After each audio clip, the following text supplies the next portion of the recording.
तो दोस्तों, revision through formula में आपका फिर से स्वागत है। एक फॉर्मूला मुझे याद आ रहा है स्ट्रेंथ ऑफ मटेरियल का। स्ट्रेंथ ऑफ मटेरियल का एक फॉर्मूला है जिसमें इम्पैक्ट फैक्टर के बारे में बताया गया है। इम्पैक्ट फैक्टर क्या होता है?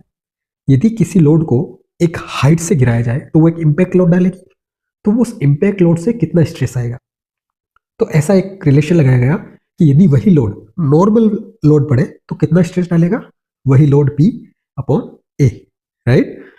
यदि इसी लोड को h हाइट से गिराया जाए तो वो कितना स्ट्रेस डालेगा, तो वो P अपॉन A जो नॉर्मल वाला है के मल्टीप्लाई में इम्पैक्ट फैक्टर। वो इम्पैक्ट फैक्टर क्या हो गया, उसका मल्टीप्लीकेशन फैक्टर। यानी कि यदि नॉर्मल रखा जाए तो 40 मेगापास्कल मान लो आता है, तो वो यदि उसको h हाइट से गिराएंगे तो वो इम्पैक्ट फैक्टर मान लो 1.2 है, तो 40 इंटू 1.2, ठीक है। तो 4.8 या 48 मेगापास्कल का वो स्ट्रेस डालेगी। इम्पैक्ट फैक्टर का फॉर्मूला क्या होता है? इम्पैक्ट फैक्टर का फॉर्मूला होता है impact factor is equal to 1 plus under the root 1 plus 2h upon delta static. h क्या है? जिस हाइट से उस W को गिराया जाए, और डेल्टा स्टैटिक क्या है? नॉर्मल, जब उस लोड को नॉर्मली रखा जाए तो कितना डिफ्लेक्शन डालेगा। कैसे निकालेंगे?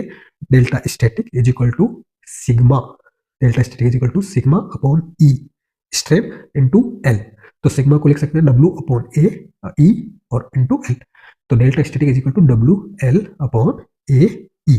तो इस W L upon A E को इम्पैक्ट फैक्टर वाले फॉर्मूले में रख देंगे, और इस तरीके से हम यदि एच हाइट से गिराया जाए तो हमें कितना स्ट्रेस आएगा, तो मान लेंगे एच हाइट से गिराएंगे तो उतना स्ट्रेस आएगा। Stress is equal to W by A normal stress multiplication by impact factor. वो क्या है? Under the root 1।